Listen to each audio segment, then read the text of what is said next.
പന്തലിച്ചാൽ നമുക്ക് നല്ലപോലെ അതിൽ വർക്ക് ചെയ്യുന്ന ആൾക്കാർക്കൊക്കെ ഫിലിമിലേക്ക് നിങ്ങളെല്ലാവരും എന്തായാലും അങ്ങനെ സംഭവിക്കണം. ഫ്ലാഷ് വെക്കാനുള്ള ധൈര്യം നമ്മുടെ ക്ലാസ് ടീച്ചറുമായിട്ടൊരു ഫ്ലാഷ് വെക്കാനുള്ള അത് പ്രൊഡ്യൂസേഴ്സിൻ്റെ തീരുമാനമാണ്, നമ്മുടെ തീരുമാനമല്ല. പ്രൊഡ്യൂസേഴ്സ് തീരുമാനിച്ചു ഏത് ദിവസത്തിലും റിലീസ് ചെയ്യുന്നപ്പോൾ അല്ലോ ആ ധൈര്യം എന്താണെന്നാണ് ചോദ്യം. അത് ഞങ്ങൾക്ക് ഈ ഫിലിമിൽ നമ്മുടെ സ്ഥലത്തുള്ള വിശ്വാസം അതായത് നമ്മുടെ പടത്തിൽ ഫാമിലി മൂവിയാണ്, ഫാമിലി കോമഡി ഫാന്റസി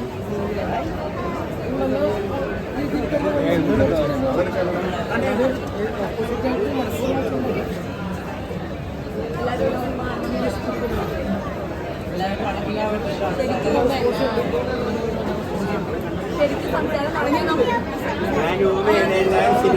സംസാരിക്കോ? ശരിക്കും സംസാരിക്കാൻ തുടങ്ങിയാൽ സംസാരം നിർത്തില്ല. കുറെ കഥ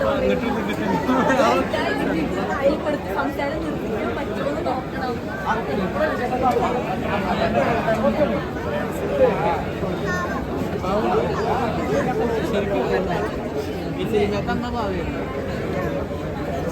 രണ്ടമ്മമാവയാണ് എന്താ എനിക്ക് സംശയമുണ്ടാ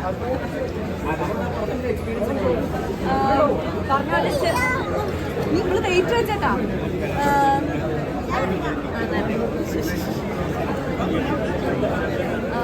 ആക്ച്വലി പടത്തിൽ ഫസ്റ്റ് എന്നോട് സംസാരിക്കുമ്പോൾ ഞാൻ ആദ്യം വിചാരിച്ചത് ചെറിയൊരു ഭാഗം അല്ലേ എന്നുള്ളതായിരുന്നു. പക്ഷേ പിന്നീട് ഡീറ്റെയിൽ ആയിട്ട് സ്റ്റോറി കേട്ടപ്പോൾ എനിക്ക് ഭയങ്കരമായിട്ട് ഇഷ്ടപ്പെട്ടു. ഞാൻ ദൈവത്തിൽ വിശ്വസിക്കുന്ന ഒരാളാണ്, ഒരു പവറിൽ വിശ്വസിക്കുന്ന ഒരാളാണ്. അങ്ങനെ ഒരു പോസിറ്റീവ് പവറിൽ വിശ്വസിക്കുന്ന എല്ലാവർക്കും ഈ സിനിമ ഭയങ്കരമായിട്ട് കണക്ട് ആവുന്നു.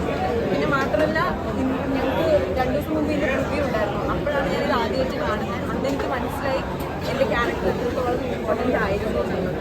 അപ്പോൾ ഇന്നിപ്പം ഫസ്റ്റ് ഡേ ഫസ്റ്റ് ഷോ കഴിഞ്ഞ് എല്ലാവരും നല്ല അഭിപ്രായം പറയുമ്പോൾ എനിക്ക് ഭയങ്കര സന്തോഷമുണ്ട്. ചെറിയൊരു ഭാഗമാണെങ്കിൽ ഇമ്പോർട്ടൻ്റ് ആയിട്ടുള്ള ഭാഗമാവാൻ പറ്റിയത് ഒരുപാട് വീട്ടിലെ അമ്മമാരെയും അച്ഛന്മാരെയും എല്ലാവരെയും കൂട്ടിപ്പോയി കാണേണ്ട സിനിമയാണ്. മെയിൻലി ഞാനത് എടുത്തു പറയുന്നു, കാരണം എപ്പോഴെങ്കിലുമൊക്കെ ആയിരിക്കും പ്രായമായവരൊക്കെ സിനിമ കാണാൻ പോകുന്നത്. പിന്നെ എല്ലാവർക്കും ഇപ്പോഴത്തെ സിനിമകളെ കൊണ്ട് കാണിക്കാൻ പറ്റുമോ ഇല്ലയോ എന്നുള്ള സംശയത്തിലൊക്കെയാണ് ഓരോരുത്തരും സിനിമയ്ക്ക് കൊണ്ടുവന്നത്. പക്ഷേ ഈ സിനിമ കണ്ണടച്ച് പേരൻസിനെയും ഫാമിലി ആയിട്ടും മക്കളെയും എല്ലാവരെയും കൊണ്ട് കാണിക്കാൻ പറ്റുന്ന ഒരു സിനിമയാണ്. എല്ലാവരും ഉറപ്പായിട്ടും ഇഷ്ടമാണ്. അതുകൊണ്ട് അമ്മമാരെയും അച്ഛന്മാരെയും മക്കളെയൊക്കെ കൂട്ടിയിട്ട് ഈ സിനിമ നിങ്ങൾ എല്ലാവരും പോയി കാണണം. കണ്ടിട്ട് ഇഷ്ടപ്പെടുകയാണെങ്കിൽ മാത്രം ഷെയർ ചെയ്യണം. ശരി.